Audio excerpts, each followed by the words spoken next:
Écoute bien. L'univers dans lequel tu viens de pénétrer est un monde que très peu de gens connaissent. Tu n'as vu qu'un tout petit aperçu de cette vie obscure. Ce dans quoi nous sommes pris ici est une guerre virtuelle. Il ne s'agit pas de balles, de bombes ou de frontières ou même de territoires, non. Le nerf de cette guerre est l'information.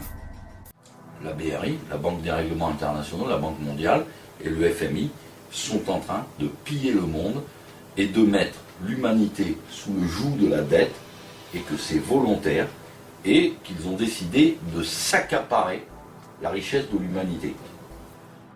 Il n'empêche que la politique nationale n'est plus qu'une vaste fumisterie, et que nous ne sommes plus que de vulgaires employés, des serviteurs du nouvel ordre mondial.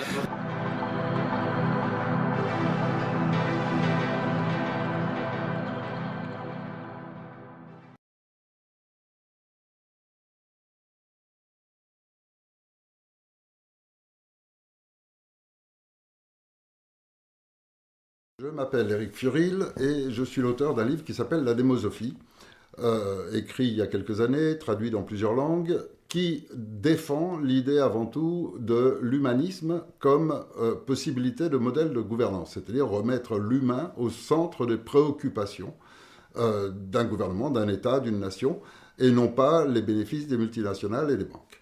Le vrai sujet, celui qui doit tous nous préoccuper, c'est la signature récente du traité TAFTA. Ça date de juillet. Les mesures et les conséquences vont se faire sentir dès les prochains mois et elles seront véritablement en place courant 2016 et s'entérineront définitivement en 2017 lors des élections. Or, ce qu'il faut savoir, c'est que la plupart des gens ne savent pas de quoi on parle. Et quand on parle du traité transatlantique, donc de ce TAFTA, on ne sait pas quelles sont vraiment les incidences et ce qui va se passer. Alors ça, je veux que ce soit absolument clair parce que c'est vraiment gravissime. Les gens ne voient, par exemple, sur les étiquettes des produits qu'ils achètent, des noms, des mots, E171. En voilà un qui est joli, par exemple. Or, le E171, il faut savoir que c'est de l'oxyde de titane. Or, mis sous forme de nanoparticules, il est tellement petit qu'il pénètre dans tout l'organisme et s'accumule dans les organes. Alors maintenant, que les gens veuillent bien réfléchir, à quoi vous sert quand vous achetez des raviolis, quand vous achetez des bonbons à vos enfants, quand vous achetez du dentifrice ou de la poudre ou de la crème à raser, à quoi ça sert que les multinationales qui fabriquent ces produits aient ajouté dedans de l'oxyde de titane, de l'aluminium, des produits de ce genre? Réfléchissez-y 2 secondes. En quoi vos pâtes, en quoi les bonbons pour les enfants, est-il utile de mettre dedans ces nanoparticules qui vont faire des métaux lourds qui vont s'accumuler dans l'organisme de vos enfants? À quoi est-ce que ça sert? Pour quelles raisons ils le mettent? Réfléchissez-y correctement. Et dites-vous qu'il y a une raison. Ces gens-là ne vont pas s'amuser à rajouter ces produits qui sont totalement inutiles pour rien. Il y a une raison. Or, cette raison, elle va malheureusement s'ajouter aux raisons du traité TAFTA. Et voici quelles sont ces raisons. Quiconque veut bien prendre la peine d'aller sur Internet et de chercher sérieusement, c'est-à-dire de prendre le temps de fouiller, et des fois en 2 ou 3 langues s'il le faut, mais d'aller chercher quelles sont les études qui ont été faites par des laboratoires indépendants sur les OGM. Et il constatera que tout ce qui est alimentation à base d'OGM provoque des problèmes de santé très graves, provoque des problèmes qui s'accumulent dans l'organisme de celui qui les consomme et se transmettent à ses enfants. Et quand on arrive à la 2e, à la 3e génération, on se retrouve avec une multiplication des problèmes de santé. Or, moi j'ai cherché, j'ai fouillé, et en fouillant pour trouver qui dirigeait ces multinationales, celles qui mettent les produits, le E171, etc., dans ces produits, celles qui les produisent, celles qui ont utilisé des forts arguments pour convaincre les députés de signer le traité TAFTA, toutes ces entreprises ont les mêmes familles comme dirigeants. Or, ça veut dire que ces dirigeants gagnent de l'argent avec les produits qu'ils vous vendent, gagnent ensuite de l'argent avec la maladie que vous attrapez avec ces produits. Si vous réfléchissez bien, il est évident que non seulement ces produits sont totalement inutiles dans votre organisme et dans les produits que vous achetez, mais en plus de cela, avec le TAFTA, maintenant ce qui va se passer, c'est que les OGM étant complètement libres, vous n'allez plus avoir que ça à consommer, Et en consommant ces OGM, vous êtes obligatoirement en train d'aller vers un état de santé qui va se dégrader à grande vitesse et qui sera beaucoup plus grave encore pour vos enfants, qui eux-mêmes transmettront encore plus gravement. Si vous prenez comme modèle les pays dans lesquels ces OGM et tous ces produits édulcorés sont répandus à l'extrême, tous ces pays ont les records mondiaux. Regardez les États-Unis, l'Argentine, l'Inde, ont les records mondiaux de cancer, d'obésité, de cholestérol, de diabète, de tout ce que vous voulez. Et la quantité d'enfants autistes qui ressortent de ces pays qui ont consommé des OGM il y a 15-20 ans déjà, qui en consomment depuis longtemps, aujourd'hui, la quantité d'enfants autistes, d'enfants anormaux qui naissent est absolument extraordinaire. Ces statistiques, on ne vous les met pas en première page de votre journal. Alors, allez les chercher, allez sur Internet, découvrez un peu les réalités de conséquences de ce traité TAFTA. Et réfléchissez maintenant pourquoi tous ces députés, ces politiciens qui ont signé ce traité, malgré des millions de signatures, parce qu'il y avait des millions de signatures sur les pétitions pour refuser ce traité, pourquoi les politiciens l'ont quand même signé? Eh bien, comme je l'ai dit avant, ces entreprises ont de très bons arguments pour les convaincre. Et donc, ces politiciens ne sont pas idiots. Ils ont eux aussi ces études sur Internet. Ils savent très bien qu'ils sont en train de tuer vos enfants, de détruire votre santé. Et malgré ça, personne ne se révolte, personne ne dit rien. Vous savez que les gens pour qui vous votez sont ceux qui signent des traités au détriment de votre santé, signent ce qu'il faut pour enrichir ces compagnies et vous détruire, et ça vous fait rien. Voilà, que vos enfants vont avoir des enfants autistes, ou qu'ils vont se retrouver avec des cancers à 30 ou 40 ans, ou Alzheimer, Parkinson, toutes ces maladies qui sont liées directement aux OGM et aux métaux lourds, ça ne vous dérange pas. Et que vous soyez malade et que vous pleuriez la mort de proches, etc., c'est pas grave. Tant qu'on enrichit ces multinationales. Alors, je continue de dire qu'il faut un procédé humaniste au niveau de la gouvernance du pays. Parce que des politiciens, des gens qui gèrent un système et qui voient quelque chose d'extrêmement néfaste pour la population, des gens sains, normaux, pas des politiciens, ceux-là, ils n'auraient jamais signé un tel traité. La grande majorité des humains pense que ce monde est gouverné par la justice et la raison, que la morale triomphera des scélérats en toutes choses et rétablira l'égalité entre les hommes pour le bien de tous, que les élus du peuple sont au service de la nation et qu'ils œuvrent pour le bien public et la collectivité. Dans un monde civilisé, il ne saurait en être autrement. Comment imaginer alors qu'un gouvernement, démocratiquement placé à la tête des affaires du pays, puisse commettre des actes contraires aux intérêts de la République et au bien des citoyens? Que des millions d'innocents meurent chaque jour au seul profit de quelques-uns. C'est impossible. Impossible ici-bas que les représentants d'un peuple souverain soient à ce point cupides, corrompus et criminels. Ils ne sauraient nous mentir. Honnêteté et intégrité ne sont-elles pas les deux mamelles du pouvoir en politique? Nous n'avons tout de même pas élu celui qui nous conduira à notre perte, le bon bourreau appelé à nous emmener à l'abattoir avec le sourire et qui nous tranchera la gorge pour notre bien-être et notre prospérité, à la santé de ses créanciers. Ça se saurait, ils en parleraient au journal de 20 heures. C'est pourquoi les gens refusent de se rendre à l'évidence, même en présence de faits incontournables, de preuves irréfutables. Ils sont incapables d'admettre toute réalité dès lors qu'elle heurte leurs croyances et dépasse leur conception des choses. Tout ce qui sort du cadre établi et de la pensée unique relève de la théorie du complot, du conspirationnisme. Toute question qui pourrait amener une vraie réflexion est interdite et passible de prison. La vérité tombe alors sous le coup de la loi, comme si la vérité avait besoin d'une loi pour être établie. Aujourd'hui, les faits ne suffisent plus. Les arguments et les preuves ne sont que pure manipulation, de vulgaires manœuvres destinées à déstabiliser l'Empire et à calomnier ses représentants. Alors aujourd'hui, on est dans une situation où il faut absolument réagir de toute urgence. Pourquoi? Parce que on arrive dans cette période très spéciale. Les élections se passent toujours de la même manière. 2 ans avant, on commence à vous prendre la tête. On commence à vous monter en exergue un politicien ou un autre. Et il faut bien comprendre là aussi comment ça fonctionne, parce que là aussi on vous ment et on vous abuse. On vous fait voter pour un type, ils n'en ont rien à faire que vous votiez pour l'un ou pour l'autre. Actuellement, on va vous présenter des Sarkozy, des Hollande qui va se représenter, on va vous présenter leurs propres agents, ils sont capables, ceux des multinationales, les banquiers ou autres, ils ont leurs propres agents qu'ils ont introduits à peu près un peu partout.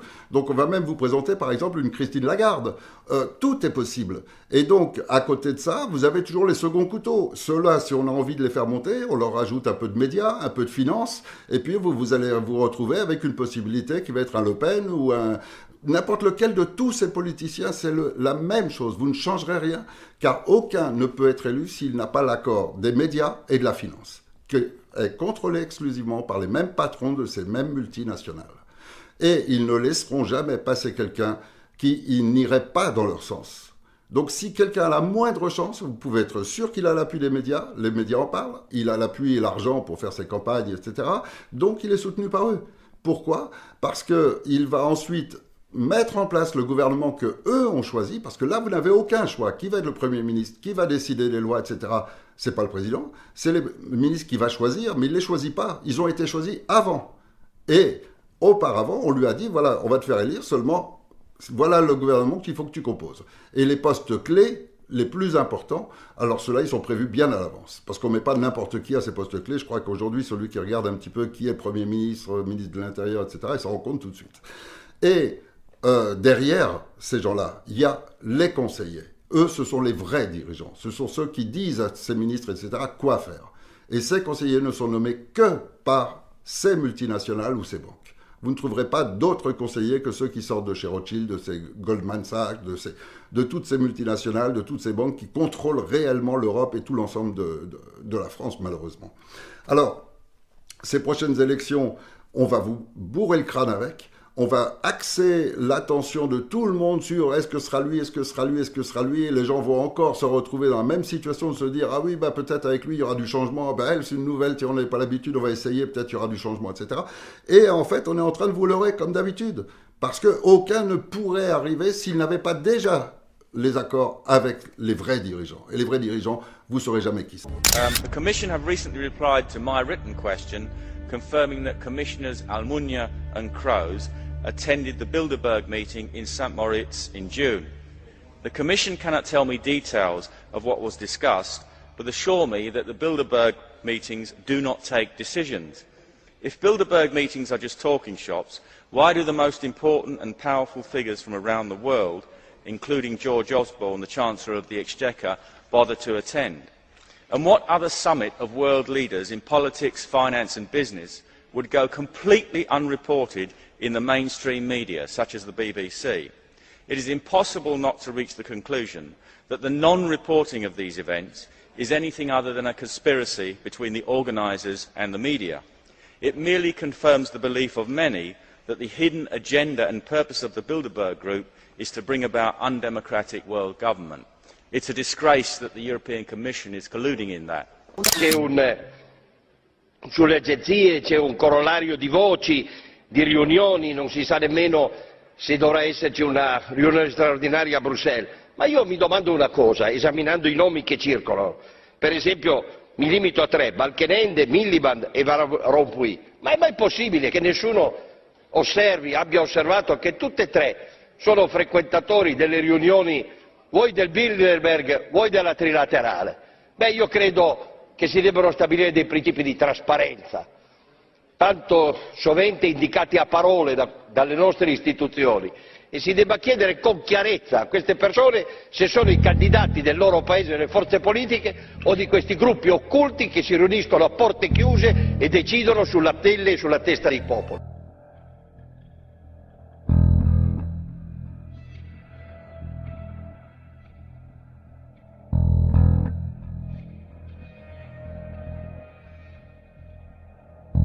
Nous, à travers ce Conseil national de transition, nous pensons qu'aujourd'hui, le monde doit absolument entrer dans un renouveau. C'est pourquoi on a appelé ce mouvement le printemps français. Parce qu'il va falloir qu'au printemps, et ça va se faire entre avril et le mois de mai, je ne vais pas donner encore la date précise aujourd'hui, il y a un véritable plan d'action qui se met en place pour établir un roi, le peuple roi, le peuple souverain dans son pays, parce que ça c'est normal, c'est notre constitution.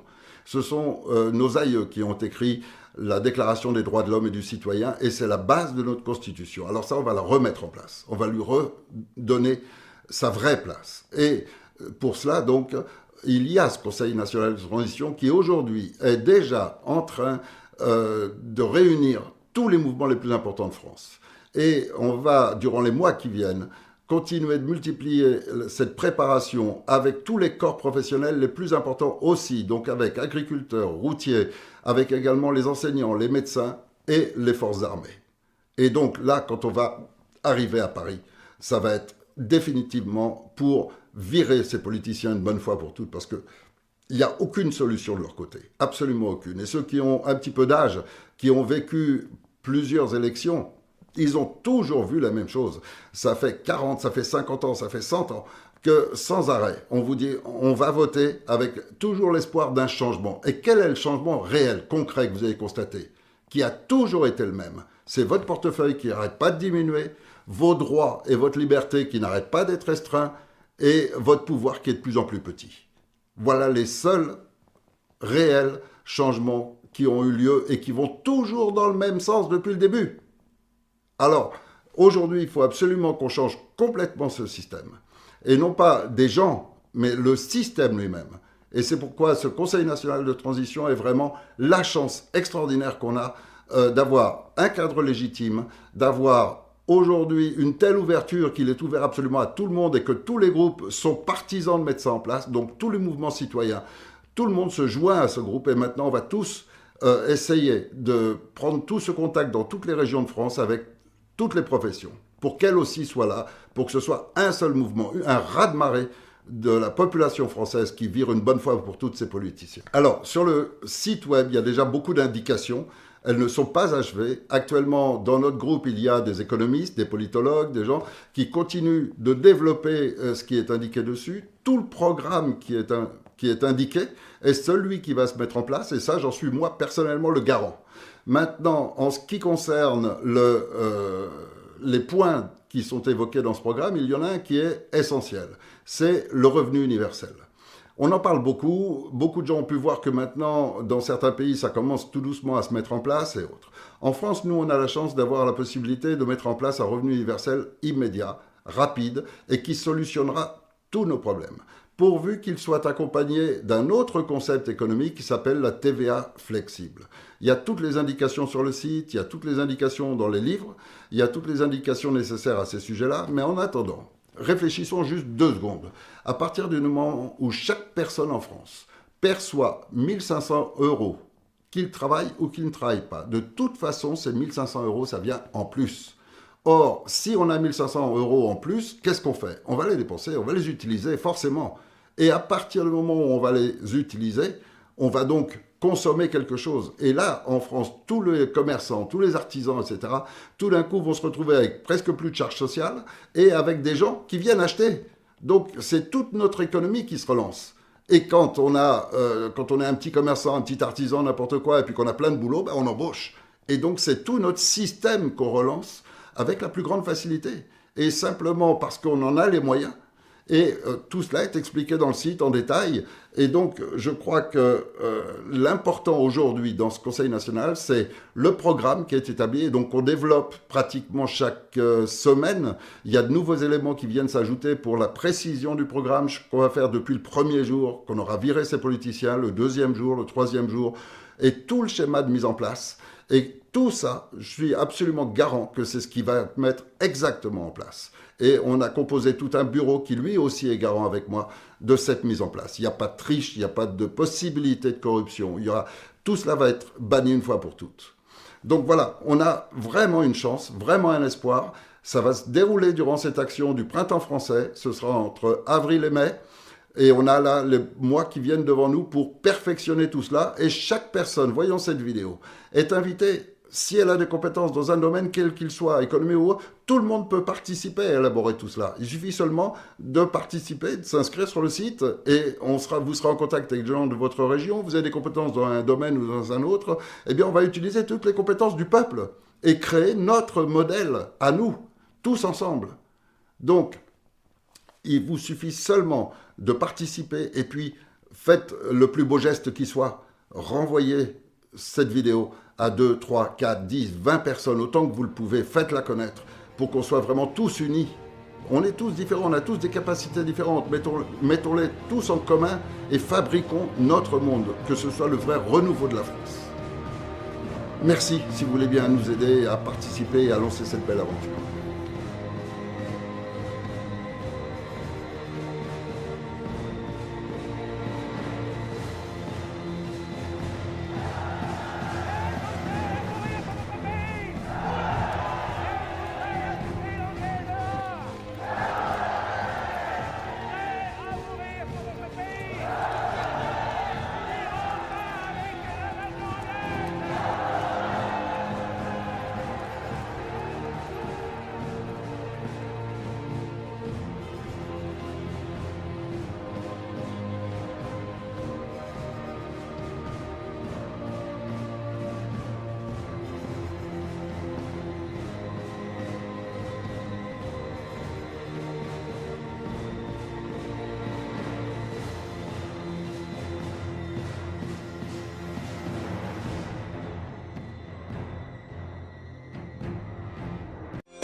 Vous devez chercher vous-même la vérité. Ce dont ils ont peur, c'est de vous.